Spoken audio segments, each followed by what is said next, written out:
This past weekend, I was sitting in my living room for a moment. I was going through a box that my mom had actually packed more than 50, well, almost 50 years ago, I guess now. I was going through this box, and in this box she had random items that are in it, and one of them was a newspaper, actually from the late 1970s. So as I'm going through this box of some things are 60 years old and some things 50 years old, I rented this one that's just over 40 years old. And as I pull out this newspaper, I started just flipping through it to be able to see what were the stories at that time. And one of the stories there was about Jimmy Carter meeting with the Saudis to talk about them increasing oil production to try to bring down the price of oil and increase access in the United States. And as I read that story, all I could think is, history is repeating itself. Literally on the weekend before, I'm watching Joe Biden travel to Saudi Arabia to go meet with them about increasing oil production and to try to bring down prices in America. I'm reading a story of Jimmy Carter doing the exact same thing in the 1970s. This is the Biden economy.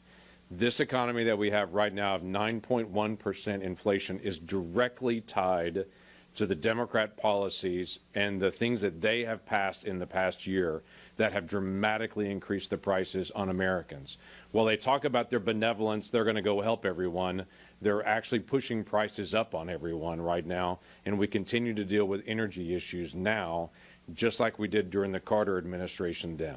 These are policy decisions that have been made that are affecting people in my neighborhood, in my state, in my county, in the cities in my state. The newest estimate for Oklahoma is each family is paying $7,198 more this year for the exact same products they were buying last year. $7,198. Wages have not gone up for families in my state, $7,198. They're falling farther and farther behind directly because of the policies that have been put in place by this administration. And now to answer that, this administration saying our solution to inflation is going to be increased taxes, but their confidence is, well, we're only going to increase it on some Americans. Listen, if you're a business and you're dealing with 9% inflation, and then you're also tacked on, let's say, a 3.8% tax, where does that go? It goes to higher prices, and it literally drives the inflation even higher.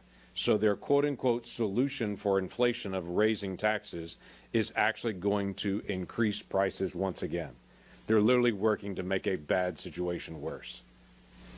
We've got to get them to stop the federal spending and stop proposing raising all these new taxes on it to try to get a handle on what's happening on inflation, because it's literally choking out the people in my state as they fall farther and farther behind. And the bad news of this, if there can be one that makes it even worse, is that I was at this same podium months ago and was talking about inflation in America, how much higher it is than most of the rest of the world.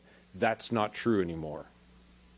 Because of the United States inflation and what's happening here, now we're seeing prices go up around the world as well. That's catching up. So what the Biden policies have done and what my Democratic colleagues have done here in the United States is not just hurting Oklahoma consumers and American consumers. It is now a worldwide issue that we're dealing with as well. We have got to turn this around. Thank you. I think my